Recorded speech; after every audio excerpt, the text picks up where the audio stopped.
Hi friends, आज हम बात करेंगे कि बच्चों के दांतों में कौन सी रेस्टोरेशंस यानी कि आम भाषा में कौन सी फिलिंग्स बेस्ट हो सकती हैं।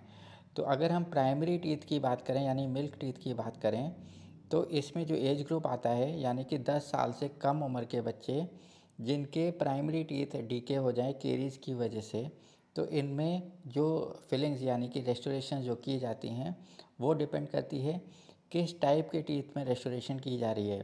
तो अब दो तरीके के टीथ इन्वॉल्व होते हैं, या तो सामने के टीथ जिनको इंसाइजर्स बोलते हैं या पीछे वाले टीथ जिनको मोलर्स बोला जाता है। तो अगर हम मोलर्स की बात करें, प्राइमरी मोलर्स की बात करें, तो इसमें भी दो सिचुएशंस हो सकती हैं।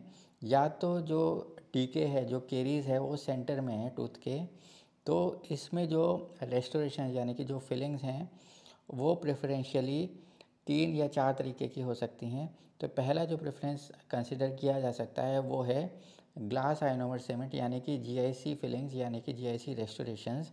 ये फ्लोराइड रिलीजिंग होती हैं, इसको प्रेफर किया जाता है, ये टूथ कलर्ड होती हैं।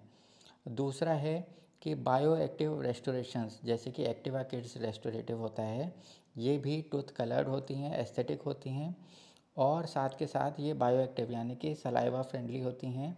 तो इनकी स्टेबिलिटी टूथ के अंदर ज़्यादा अच्छी होती है और एक अच्छा कैरीज रेजिस्टेंट पोटेंशियल इनका अच्छा होता है।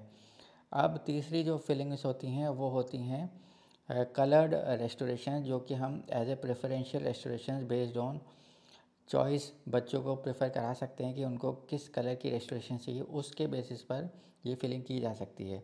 तो ये हो गई अगर सेंटर में डीके हुआ हो। अगर हम बात करें कि यही मोलर सेंटर से डीके होने के साथ साथ प्रॉक्सिमल भी डीके हुआ है यानी कि साइड से भी डीके हुआ है या सिर्फ साइड से ही डीके हुआ है, तो अब जो इसमें रेस्टोरेशन की जानी चाहिए वो प्रेफरेंशियली वो हो सकती है कि क्राउन इसमें दिया जाए, प्रेफरेबली स्टेनलेस स्टील क्राउन।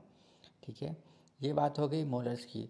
अगर सामने वाले प्राइमरी टीथ डैमेज हो यानी कि इंसाइजर्स में केरीज हुई हो, तो उसको केरीज को रिमूव करने के बाद जो प्रेफरेंशियल रेस्टोरेशन हो सकती है वो एस्थेटिक यानी कि वाइट कलर्ड रेस्टोरेशन, जैसे कि कॉम्पोजिट से दांत को बिल्डअप किया जाए, डिज़ाइन किया जाए, या फिर स्ट्रिप क्राउन्स जो एक क्राउन्स होते हैं और इसमें कॉम्पोजिट फिलिंग के द्वारा एस्थेटिक रेस्टोरेशन यानी कि वाइटिश अपीयरेंस दिया जाता है, डिज़ाइन किया जाता है और एक अच्छा अपीयरेंस आगे के सामने के दांतों को मिले, जिससे कि एक अच्छी स्माइल बच्चे की बनी रहे।